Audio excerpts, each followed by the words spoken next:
Hey, what's going on, guys? Jake Gottesman here, Director of Nutrition for Overtime Athletes. So previously I talked about pre-workout nutrition and game day nutrition. Now I'm going to talk about post-workout nutrition, what you guys got to know. So there's different types of training. So you guys might be doing strength training, others might be doing skills training. Sometimes it's a combination of both. There's a couple principles you always want to know for each of those. So for example, if you're strength training, a lot of you guys hear about the anabolic window, or I need protein ASAP right after my strength training workout. That's the most important. So some truth to this, some not. If you just had a giant meal of protein right before your strength training workout, you probably don't need to go down and scarf down a protein shake right after that strength training. There's a bit of a window because after your workout, that is when your muscles are most sensitive to muscle protein synthesis, or your body's ability to take protein and turn it into muscle.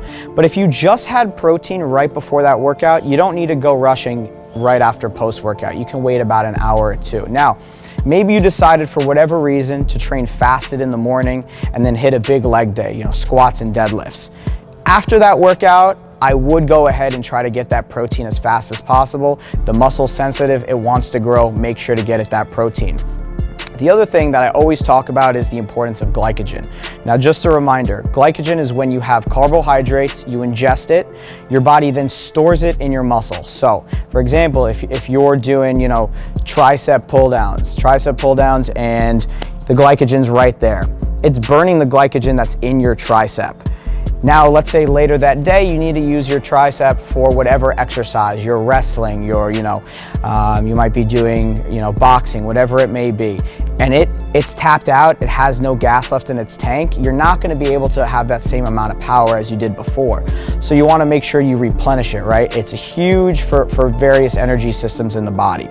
So if you're doing an intense HIIT session maybe, or an intense skill session, or even strength training, you wanna make sure that you replenish that glycogen as best as you can. So a couple tips and tricks.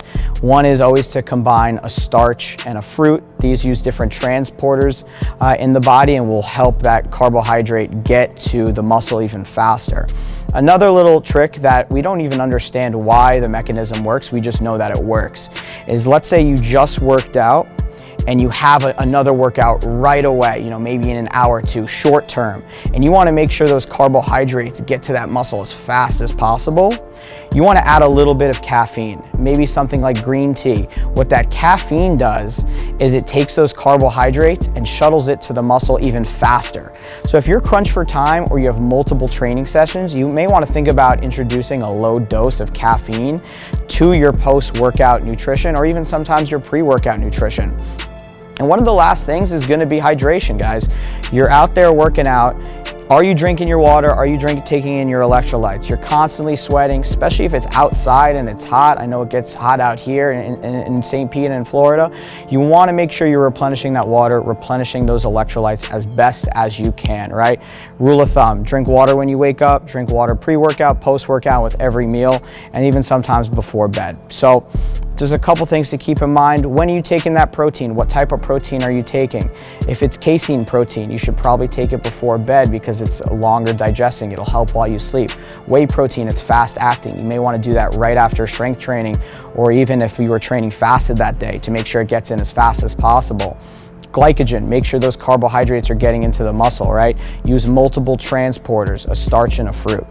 So just a couple tips and tricks, guys. A lot of people get, confused with the topic, but I hope I cleared some of that up.